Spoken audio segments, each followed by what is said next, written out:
किसी गांव में एक साधु रहता था जो दिन भर लोगों को उपदेश दिया करता था। उसी गांव में एक नर्तकी थी जो लोगों के सामने नाचकर उनका मन बहलाया करती थी। एक दिन गांव में बाढ़ आ गई और दोनों एक साथ ही मर गए।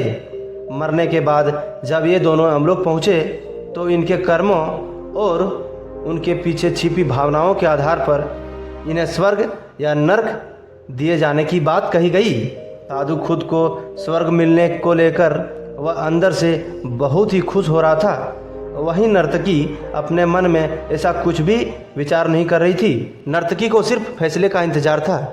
तभी घोषणा हुई कि साधु को नर्क और नर्तकी को स्वर्ग दिया जाता है। इस फैसले को सुनकर साधु गुस्से से यमराज पर चिल्लाया और क्रोधित होकर पूछा, यह कैसी न्याय है महाराज? मैं जीवन भर लोगों को उपदेश देता रहा और मुझे नर्क नसीब हुआ, जबकि यह स्त्री जीवन भर लोगों को रिझाने के लिए नाचती रही और इसे स्वर्ग दिया जा रहा है। ऐसा क्यों?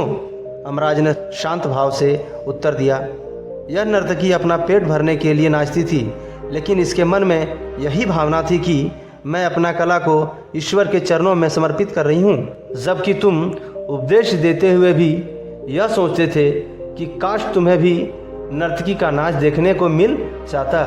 हे साधु, लगता है तुम ईश्वर के इस महत्वपूर्ण संदेश को भूल गए कि इंसान के कर्म से अधिक कर्म करने के पीछे की भावनाएं मायने रखती है।